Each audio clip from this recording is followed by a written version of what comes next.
if you look at it from the North Korean perspective, they have always believed that nuclear weapons would be the key to peace and stability in this region by preventing the United States from, in their view, bullying them. They feel if they can prove they have an effective nuclear deterrent, then perhaps the U.S. will try to talk instead of trying to impose sanctions and making military threats. But the real fear and the growing fear is that if North Korea actually goes through with this kind of a nuclear test, which does seem increasingly likely, the results and the response from the United States, unknown.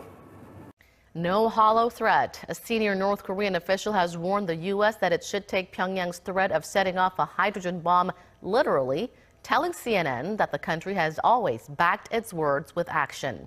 Referring to Foreign Minister Lee Yong-ho's remarks last month in New York, when he said the regime would set off an H-bomb in the Pacific, the official said Lee is very well aware of Kim Jong-un's intentions.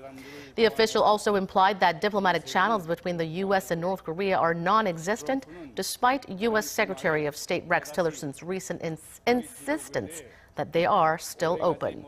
He also said Washington is deeply mistaken if it thinks talking about a military option and even practicing such moves along with sanctions will lead to a diplomatic resolution.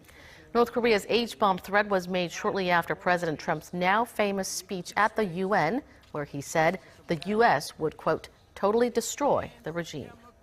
Flying into the North Korean capital, life on the surface seems normal. Beneath the surface, it's anything but. Overseas North Korean workers are being sent home in droves, their jobs eliminated by UN sanctions. The U.S. calls it punishment for an illegal, dangerous nuclear program. North Korea calls it evil, an economic blockade. On my 16th trip to Pyongyang, I still see signs of growth. Plenty of traffic, construction, a steady flow of electricity, keeping the growing skyline bright. But the prospects of a peaceful resolution to the nuclear standoff with the U.S. seem to be growing darker by the day. At North Korea's Ministry of Foreign Affairs, we asked to meet with a senior diplomat. Yong Pil agrees to talk, but the mood is tense. His anger at the U.S. palpable. Donald Trump said he would totally destroy North Korea, a sovereign state. He's referring to the U.S. president's fiery speech at the UN last month when he personally insulted a fellow head of state. Rocket Man is on a suicide mission for himself and for his regime. North Korean leader Kim Jong-Un fired back, calling President Trump's behavior mentally deranged. North Korea's foreign minister made a threat that alarmed even longtime Korea watchers. This could probably mean the strongest hydrogen bomb test over the Pacific Ocean. Some analysts have accused North Korea of bluster, saying they haven't yet achieved full nuclear capability. And if they go to war, they risk total destruction. But the North Koreans warn the U.S. not to underestimate their resolve and their growing arsenal. Should the world prepare for North Korea to detonate a nuclear device above ground? The foreign minister is very well aware of the intentions of our supreme leader, so I think you should take his words literally. Let us begin with Washington's Defense Secretary's Seoul trip. Earlier, he visited the DMZ, where the nation is divided in two.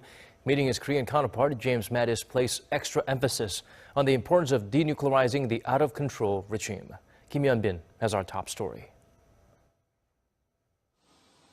U.S. Secretary of Defense James Mattis arrived in Seoul early Friday for his second visit as Pentagon chief.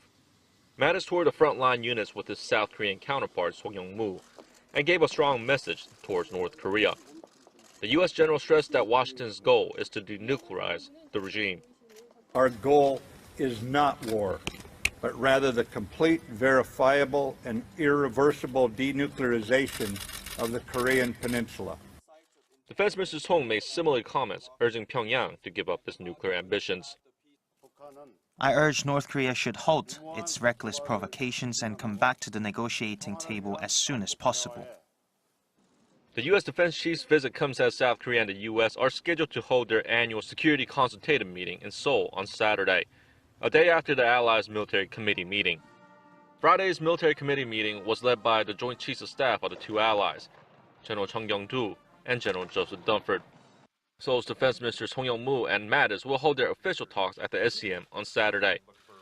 The allies plan to have in-depth discussions on enhancing extended deterrence against North Korea's ever-expanding nuclear and ballistic missile threats. They are also expected to discuss alliance policies, including the early transfer of wartime operational control from Washington to Seoul, which is one of the key goals of the Moon Jae-in administration. Kim Hyun-bin, Arirang News. U.S. and North Korean officials tell CNN diplomacy has broken down, pushing two nuclear powers dangerously close to military conflict. The U.S. is talking about a military option and even practicing military moves. They're pressuring us on all fronts with sanctions. If you think this will lead to diplomacy, you're deeply mistaken. So then I ask, what needs to happen for diplomacy to resume? The U.S. needs to understand our new strategic power and fundamentally eliminate its hostile policy towards the DPRK. He says North Korea's leader is following through on a pledge to reach a nuclear balance of power with the U.S., which they say will lead to peace and stability. Even as many around the world worry, the end result could be the exact opposite. If North Korea were to go through with this atmospheric thermonuclear test, it would be the first the world has seen in nearly 4 decades, since China did it back in 1980. But again, North Korean officials here reiterated this would only be a test to improve their technical knowledge, to send a message that they have this nuclear deterrent. They would not consider this an act of war. Again, in their view, nuclear weapons will guarantee peace, a view counterintuitive to much of the rest of the world who really worry what is going to happen. And then, of course, Michael and Emmer, the big question here, timing with President Trump's visit to Asia happening in less than 2 weeks. The brave men and women of Minot Air Force Base may yet be called upon to be the instruments of American power. And if that day comes, we know you will be prepared. U.S. Vice President Mike Pence vowed to keep economic and diplomatic pressure on North Korea to make it abandon its nuclear and missile programs. While touring a nuclear weapons base in North Dakota, Pence said the U.S. will use overwhelming military power to defend themselves or its allies against attacks. Pence said America's enemies should never doubt the capabilities of the U.S. armed forces. Minot Air Force Base is home to dozens of B-52 bombers and ICBM sites and is the only U.S. base capable of conducting nuclear strikes by both planes and missiles. In just a few days, President Trump will travel to another front line of freedom, where so many of your fellow members of the armed forces stand guard to protect our people and our allies and our way of life, the Korean Peninsula. In the face of ongoing threats and provocations by the regime in North Korea, I can assure you the United States will continue to marshal economic and diplomatic pressure to demand that North Korea abandon its nuclear and ballistic missile programs. While President Trump has made clear that the United States has, in his words, great strength and patience, all options are on the table. Our enemies should never doubt the capabilities of the armed forces of the United States of America. Anyone who would threaten our nation should know that America always seeks peace. But if we are forced to defend ourselves or our allies, we will do so with military power that is effective and overwhelming. And those gathered here at Minot Air Force Base will play a critical role again. Now more than ever, your Commander-in-Chief is depending on you to be ready. Stay sharp. Mind your mission and your airmen, and be that credible deterrent that has assured the security of the American people for generations. The brave men and women of Minot Air Force Base may yet be called upon to be the instruments of American power. And if that day comes, we know you will be prepared. Bully.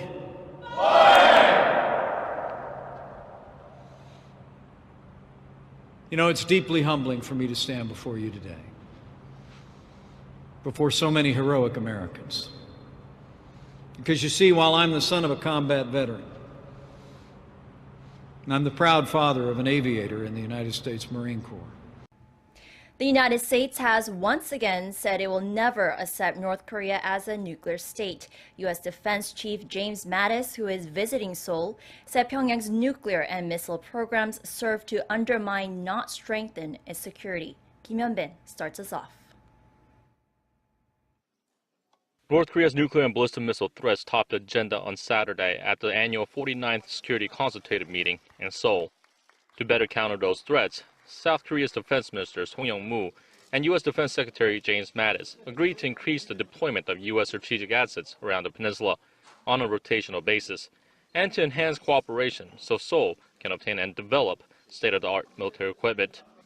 The two also shared views on the transfer of wartime operational control from Washington to Seoul, one of the key goals of the Moon Jae-in administration.